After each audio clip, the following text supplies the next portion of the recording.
کا طریقہ وضو۔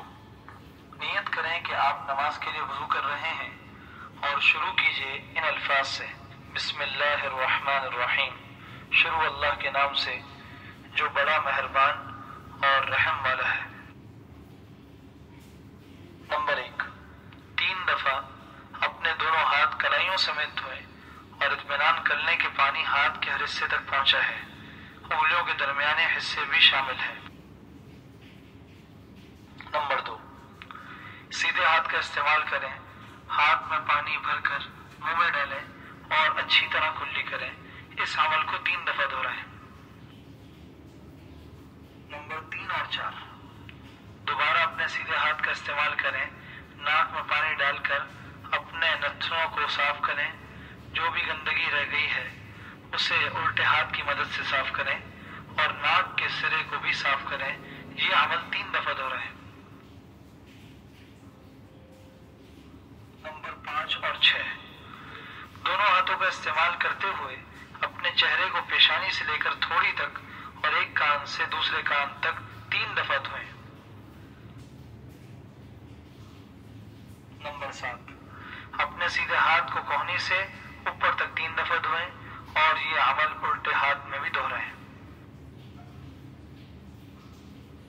نمبر 8 اور 9، اپنے ہاتھوں کی ہتھیلیوں کو گیلا کریں اور اپنے سر پر پھیریں، پیشانی کی ابتدا سے لے کر گردن تک۔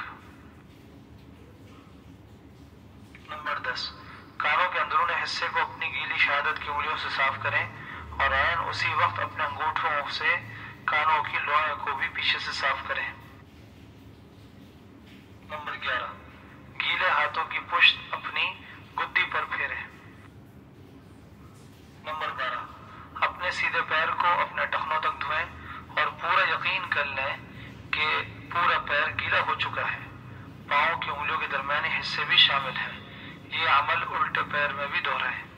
آخر میں کلمہ شہادت پڑھیں: اشہد ان لا الہ الا اللہ وحدہ لا شریک لہ واشہد ان محمدا عبدہ ورسولہ۔ وضو کے درمیان کی دعا: اللہم اغفر لی ذنبی ووسع لی فی داری وبارک لی فی رزقی۔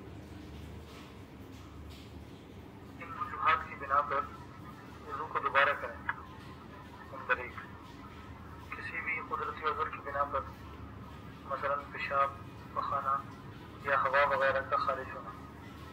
نمبر 2، خون یا پیپ کا بدن کے کسی بھی حصے سے نکل کر بہہ جانا۔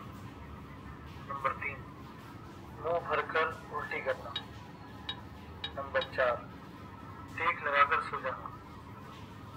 نمبر 5، نشے میں مست یا بے ہوش ہو جانا۔